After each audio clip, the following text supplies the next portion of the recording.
علیہ وسلم۔ خلاصۃ النحو، اس میں مقدمہ ہے، ابتدائی باتیں۔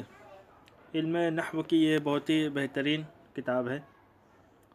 تو علم نحو جیسا کہ ہر فن ہو، چاہے وہ علم نحو ہو، صرف ہو، حدیث ہو، تفسیر ہو یا دنیاوی علوم ہو، ہر علم کی کچھ نہ کچھ اس کی تعریف ہوا کرتی ہے۔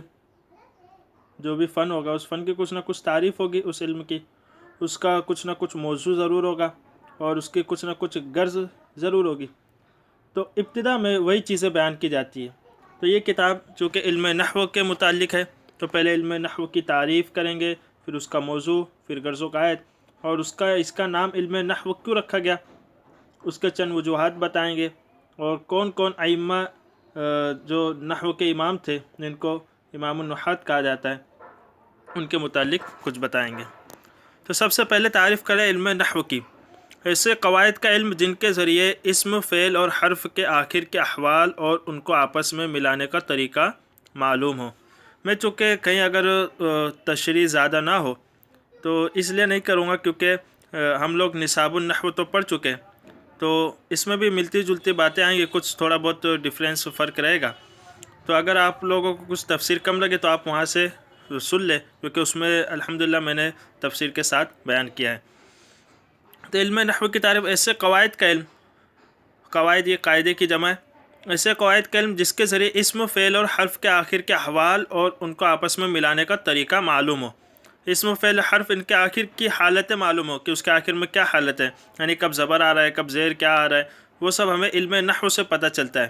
اور بتا رہے آپس میں ان ملانے کا طریقہ، یعنی چند لفظ ہو، الفاظ، ان کو ہم کیسے ملائیں، تو یہ نحو سے پتہ چلتا ہے کہ فعل کو پہلے لائے، فاعل کو اس کے بعد لایا جاتا ہے، پھر مفعول کو لایا جاتا ہے۔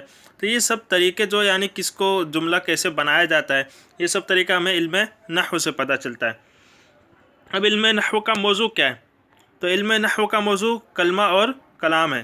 کلمہ اور کلام دونوں اس کے موضوع ہیں۔ علم نحو کی غرض، علم نحو کی غرض کیا ہے؟ تو قرآن و سنت کا فہم اور عربی زبان میں لفظی غلطی سے بچنا۔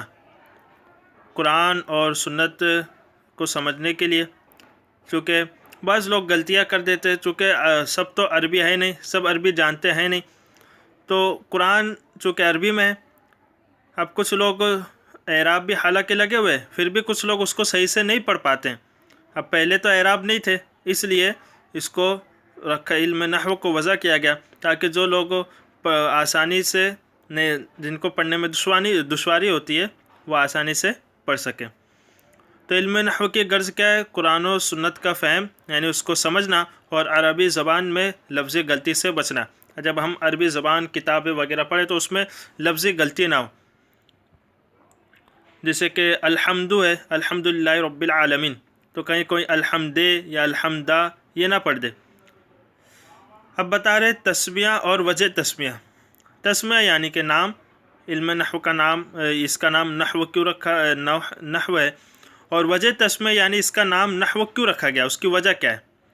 تو یہاں پہ دو وجہ بیان کر رہے ہیں۔ نمبر ایک، نحو کا ایک معنی طریقہ اور مثل ہے، چونکہ اس علم کو جاننے والا عرب کے طریقے پر اور انہی کے مثل کلام کرتا ہے، اس لیے اسے علم النحو کہتے ہیں۔ علم نحو کا معنی بتا رہے کہ ایک طریقہ اور مثل ہے۔ اب جو علم نحو سیکھ جاتا ہے وہ عرب والوں کی طرح ان کے طور و طریقے پر چلنے لگتا ہے، انہی کی طرح عربی بولنے لگتا ہے، اس پر اس کو قدرت حاصل ہو جاتی ہے، اس وجہ سے اس کو علم نحو بھی کہتے ہیں۔ نمبر دو، اس علم میں کلمہ کے اعراب سے بحث کی جاتی ہے، اس لیے اسے علم الاعراب بھی کہتے ہیں۔ دوسری بات بتا رہے کہ اس علم میں کلمہ کے اعراب سے، یعنی جو کلمہ ہوتا ہے لفظ، اس پہ کیا اعراب آئے گا، اس سے بحث کی جاتی ہے، اس لیے اس کو علم الاعراب بھی کہتے ہیں۔ اب مرتبہ علم نحو کا کیا ہے، یعنی اسے کب حاصل کرنا چاہیے؟ تو علم نحو علم صرف کے بعد اور علم بلاغت وغیرہ سے پہلے حاصل کرنا چاہیے۔ تین علوم بتا رہے، علم نحو، علم صرف، علم بلاغت۔ تو ہم علم نحو پڑھ رہے، ہمیں علم نحو علم صرف اور بلاغت کے بعد حاصل کرنا چاہیے۔ بلاغت میں چونکہ صرف کلمہ سے بحث ہوتی ہے، اور صرف میں صرف کلمہ سے بحث ہوتی ہے، اور بلاغت یہ بھی بہت کم ہی لوگ اس کے ماہر ملتے ہیں، سیکھنے کو بہت کم لوگوں سے ملتا ہے، تو یہ بھی بہت ضروری ہے عربی کے لیے، اس میں بھی تھوڑی مہارت ہونی چاہیے۔ پھر اس کے بعد آپ نحو پڑھیں، آپ کا علم صرف اور علم بلاغت یہ دونوں پختہ ہو جائیں، اس کے بعد آپ نحو پڑھیں گے تو انشاءاللہ آپ کو نحو پڑھنے میں بہت آسانی ہوگی۔ اب بتا رہے علم نحو کا حکم کیا ہے۔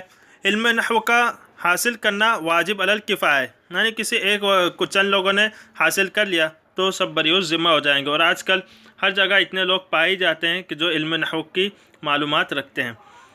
اب پھر بتا رہے ما بہ الاستمداد، وہ چیز جس سے نحو کے قواعد بنائے اور ثابت کیے جاتے ہیں۔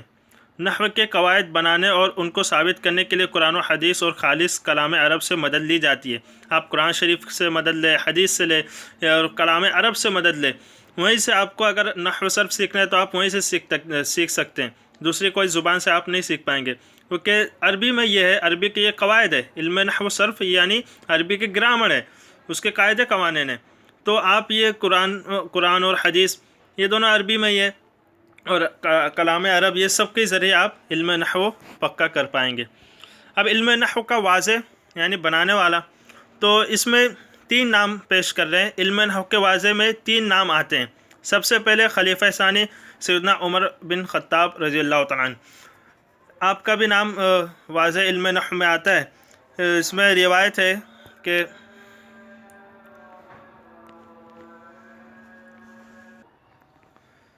حضرت عمر فاروق رضی اللہ عنہ کے متعلق روایت ہے کہ آپ کی بارگاہ میں ایک شخص حاضر ہوا، اس نے یہ آیت کریمہ غلط طریقے سے پڑھی۔ وہ آیت کریمہ یہ ان اللہ بریء من المشرکین ورسولہ، تو اس کو رسولہ میں لام کے زیر کے ساتھ پڑھا، رسول ہی معاذ اللہ۔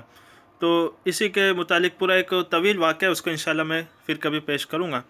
تو اسی نسبت سے پھر حضرت عمر فاروق رضی اللہ عنہ نے اس کے چند قواعد بھی تحریر فرمائے، اور تو اس وجہ سے آپ کا نام سب سے پہلے آتا ہے۔ پھر نمبر 2 خلیفہ رابع سیدنا علی بن ابی طالب، اور نمبر 3 سیدنا ابو الاسود دوائلی رضی اللہ تعالیٰ عنہ۔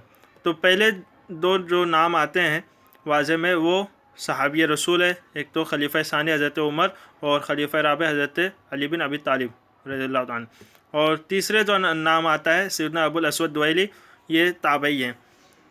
تو اس سے اس کی اہمیت بھی پتہ چلتی ہے کہ بڑے بڑے خلفاء خلیفہ ثانی خلیفہ رابع انہوں نے اس علم کو واضح کیا، تو یہ اس علم کی بہت اہمیت ہے، تو آپ لوگ بھی اس کو اچھے سے حاصل کریں۔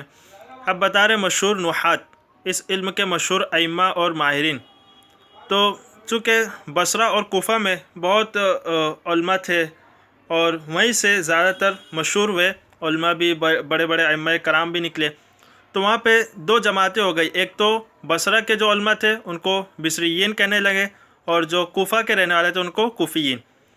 تو جو کوفہ اور بصرہ کے نحو کے امام تھے، علماء تھے اور ائمہ دین، تو اس میں سے جو مشہور ہے ان کے نام یہ ہیں: سیبوی، خلیل، یونس، اخفش، قطرب، مازنی، زجاج، ابن کیسان، صرافی، فارسی، ابن جنی، ان کو بصریین کہا جاتا ہے، یہ بصرہ کے رہنے والے تھے۔ اور کسائی، مبرد، فرا، ثعلب اور محمد انباری، ان کو کوفیین کہا جاتا ہے۔ تو یہ مشہور علماء نحات ہیں، ان کے نام بھی آپ یاد کریں اور ان کی سیرت بھی پڑھنے کی کوشش کریں، تو یہ بہت بہترین معلومات ہے، کیونکہ ہمیں جب ہم کوئی بھی فن پڑھیں تو اس کے جو ماہرین ہیں ان کے ہمیں نام، ان کی کچھ سیرت معلوم ہونا چاہیے، اس سے بھی الحمدللہ بہت فائدہ ہوگا آپ کو۔ انشاءاللہ امید ہے آج کے سبق میں آپ کو بہت فائدہ ہوا ہوگا، اور انشاءاللہ اب خلاصۃ النحو کے پورے سبق ہم مکمل کریں گے تمرین حل شدہ کے ساتھ۔ السلام علیکم ورحمۃ اللہ وبرکاتہ۔